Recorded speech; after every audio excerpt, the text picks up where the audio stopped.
Pak Syarif, Anda setuju bahwa memang ini ada yang nunggangin, bahkan Presiden Prabowo Subianto bilang ada upaya makar, dan tadi udah tergocek itu politik dalam negeri. Iya, berdasarkan pengalaman yang kita alami bersama dari sekian banyak demo, unjuk rasa, sekalipun memang undang-undang memberikan suatu penegasan bahwa untuk menyatakan pendapat itu apakah melalui demo dan sebagainya itu memang dijamin oleh undang-undang.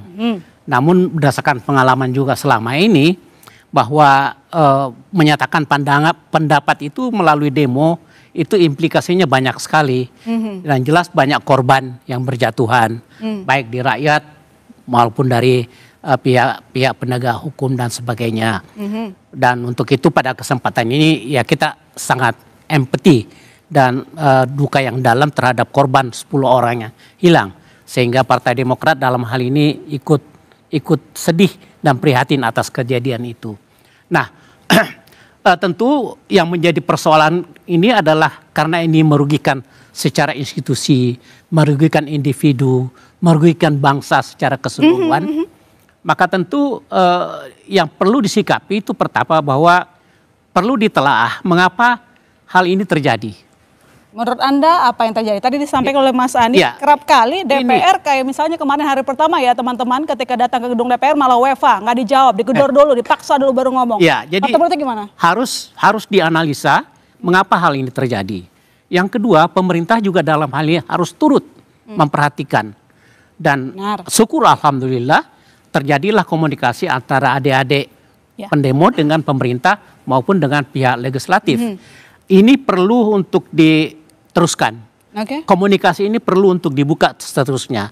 Sehingga persoalan demo menyatakan pendapat melalui demo ini tidak terulang lagi. Benar. Nah, mengapa sangat diperlukan? Karena kita bersama ingin membangun bangsa ini ke depan lebih bagus.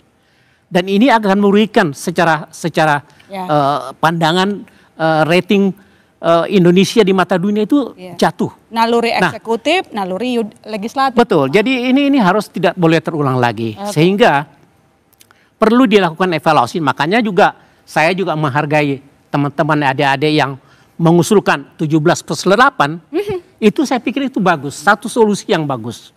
Dan itu juga solusi bagi pemerintah. Dan ini social control yang patut untuk kita kedepankan. Dan kita juga berterima kasih kepada adik-adik mahasiswa semuanya yang memberikan social control kepada pemerintah. Ini perlu untuk kita lestarikan. Jadi menurut Pak Syarif, saya ke pertanyaan awal saya tadi, ada dalangnya nggak di balik kerusuhan yang terjadi beberapa tentunya waktu begini.